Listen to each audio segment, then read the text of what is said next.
बिस्मिल्लाहिर्रहमानिर्रहीम, अस्सलाम वालेकुम। नेटफ्लिक्स के बारे में कौन नहीं जानता। नेटफ्लिक्स ने अपना सफ़र कैसे शुरू किया और आज 301 मिलियन सब्सक्राइबर्स के साथ दुनिया में रिकॉर्ड एक ऐसी कंपनी, इसके अलावा किसी के पास इतना सब्सक्राइबर बेस नहीं है जितना नेटफ्लिक्स के पास है। ये इतनी बड़ी कंपनी कैसे बनी, आज के इस व्लॉग में हम डिस्कस करेंगे और ये केस स्टडी आपको हेल्प आउट करेगी कैसे आप अपना करियर स्विच कर सकते हैं, कैसे आप अपने आप को वक्त के साथ साथ अडेप्ट कर सकते हैं और कैसे आप अपने बिजनेस को एक जायंट बिजनेस में चेंज कर सकते हैं। 1997 में ये शुरू होने वाली रीड हेस्टिंग्स और मार्क रैंडोल्फ, ये दो लोगों की बनाई गई ये कंपनी जो कि सिर्फ डीवीडीज, उस डीवीडी का ज़माना था, डीवीडी रेंटल्स यानी कि डीवीडीज को रेंट पे दिया करते थे। इस कंपनी ने, जो कि ब्लॉकबस्टर के मुकाबले में आई थी, कमाल कर डाला। एक तो इनकी सब्सक्रिप्शन फ़ी बहुत कम थी, दूसरा ये लेट फीस नहीं लेते थे। लोगों ने इसको बड़ा पसंद किया और फिर इन्होंने कमाल कर दिया। 10 साल तक ये अपनी उन्हीं डीवीडीज़ के ऊपर काम करते रहे और आहिस्ता आहिस्ता अपने आप को वक्त के साथ डेवलप करते रहे। सर 3 स्टेजेस हैं इसकी, यानी कि 3 स्टेजेस पे नेटफ्लिक्स ने आज का जो जायंट है जिसकी मैं बात कर रहा था कि 301 मिलियन इतने बड़े सब्सक्राइबर बेस के साथ आज दुनिया में ये लीड कर रही है। 2007 में इन्होंने अपने आप को बदला। क्या बदलाव लेके आए? ये डीवीडी जो रिकॉर्डेड इनके पास मूवीज थी उससे इन्होंने अपने आप को शिफ्ट किया। ये लेके आए अपने आप को लाइव स्ट्रीमिंग की तरफ। चूंकि इंटरनेट का बूम आ रहा था, लोग शिफ्ट हो रहे थे, जैसे लोग शिफ्ट हो रहे थे, अब चूंकि कस्टमर, इनका ऑडियंस चेंज हो रहा है, तो ऑडियंस चेंज हो रहा है, इन्होंने भी अपना मूड चेंज कर डाला और अपने आप को लाइव स्ट्रीमिंग, स्टूडियोज में जाकर स्टूडियोज की रिकॉर्डिंग, टीवी शोज और यहाँ पे ले आई अपने आप को एक नई मार्केट में। और जब ये नई मार्केट में लेके आए तो इन्होंने कमाल कर डाला। इससे पहले केबल टीवी हुआ करते थे, डिश एंटीना जो चलता रहा, लेकिन नेटफ्लिक्स ने सबका कारोबार ठप करके रख दिया क्योंकि लोगों को फैसिलिटी यहाँ पे मिली थी, क्वालिटी मटेरियल, लाइव स्ट्रीमिंग यहाँ पे मिली थी, तो लोगों ने सिर्फ किसको चूज किया? नेटफ्लिक्स को। 1997 से 2013 तक 16 साल सर ये लोगों के ऊपर डिपेंडेंट रहे। देखिए ये भी बिजनेस मॉडल है। आप देखेंगे लोगों का कंटेंट लोगों को बेचते रहे, ये दरमियान में जस्ट एक थर्ड पार्टी थे। लेकिन 2013 के बाद इन्होंने रियलाइज किया कि सर अब ये जो लोगों की मोनोपोली है, यानी कि डिपेंडेंस है, ये डिपेंडेंस से निकला जाए और इंडिपेंडेंस की तरफ आया जाए, तो इन्होंने अपना कंटेंट, ओरिजिनल कंटेंट डिजाइन करना शुरू किया। सर फिर इन्होंने पीछे मुड़कर नहीं देखा।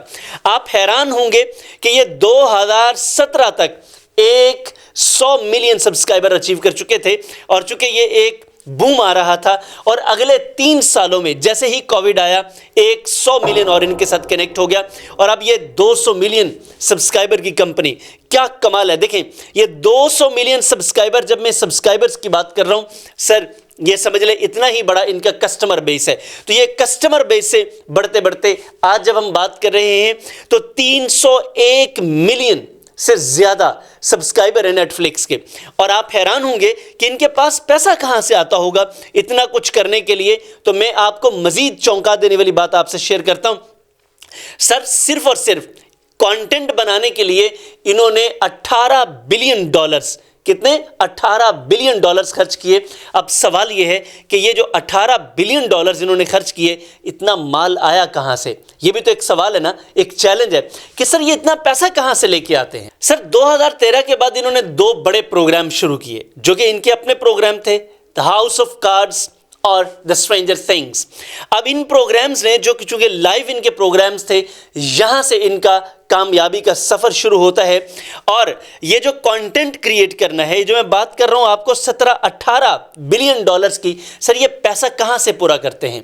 सर पहली चीज ये सब्सक्राइबर्स है, यानी कि इनकी एनुअल सब्सक्रिप्शंस होती हैं, मंथली सब्सक्रिप्शंस होती हैं, थोड़े थोड़े पैसों से लोग इनके साथ कनेक्ट होते हैं।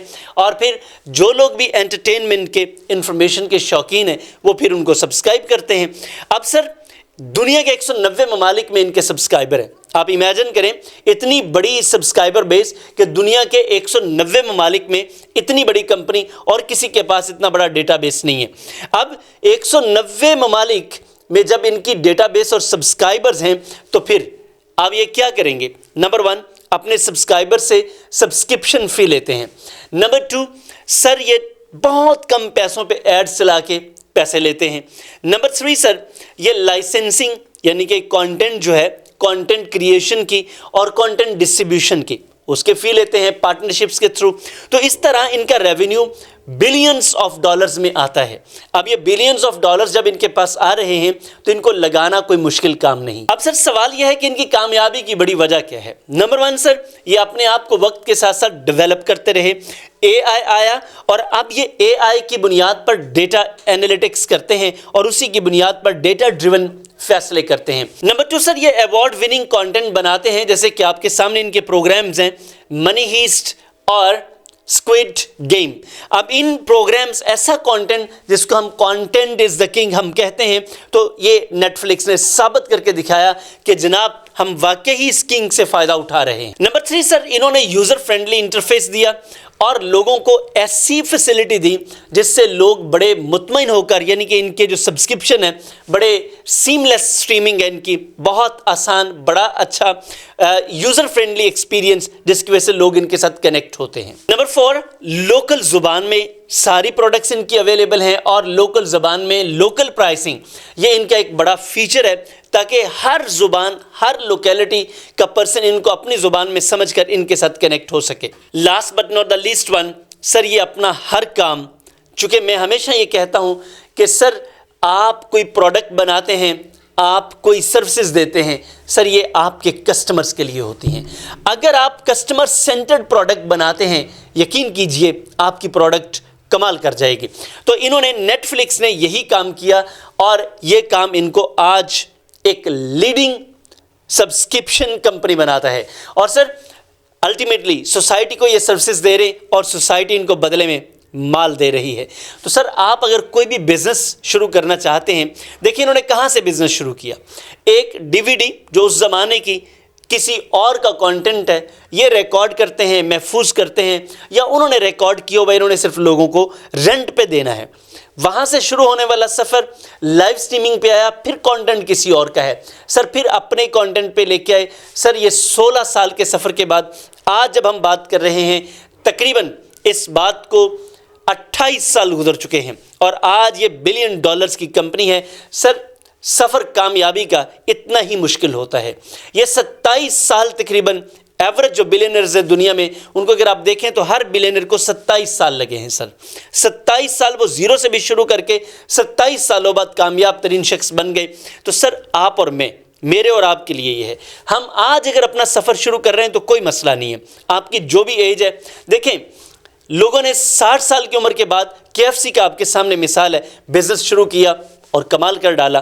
तो सर आप शुरू कीजिए, शुरू करने की देर है, उसके बाद का वक्त तो चला ही जाता है, गुजर ही जाता है, लेकिन आपको शुरू करना पड़ता है। अब बिजनेस शुरू करना चाहते हैं, आइडिया है लेकिन हिम्मत नहीं है, या फिर हिम्मत भी नहीं है, आइडिया भी नहीं है, प्लान ही कोई नहीं है, लेकिन बिजनेस शुरू करने को बड़ा दिल करता है, जॉब छोड़ने को दिल करता है। एक बिजनेस चल रहा है लेकिन बिजनेस चल सही नहीं रहा, आप उसे ठीक करना चाहते हैं, तो सर बिल्कुल घबराने और परेशान होने की कोई ज़रूरत नहीं है। ये नंबर्स आपकी स्क्रीन पर आ रहे हैं, अभी डायल करें। हमारा बिजनेस ग्रोथ क्लब शुरू हो चुका है, रजिस्ट्रेशन चल रही है, 24 तारीख से पहला कोर्स शुरू हो रहा है। पूरे साल का प्रोग्राम है, आएँ बिस्मिल्लाह करें। इतने सारे साल आपने गुजार लिए, एक साल हमारे साथ गुजारें। मैं आपको यकीन दिलाता हूँ कि ये आपकी business approach, business strategy, business planning और बिजनेस करने की पूरी मैकेनिज्म को चेंज करके रख देगा। आपका बिजनेस कामयाब होगा, आपको बिजनेस से फ़ायदा होगा और आप अपनी ज़िंदगी में कामयाबी, तरक्की और खुशहाली का सफ़र तय करेंगे। आएँ हमारे बिजनेस ग्रोथ क्लब को ज्वाइन करें और अपनी बिजनेस लाइफ चेंज करें। Thank you very much.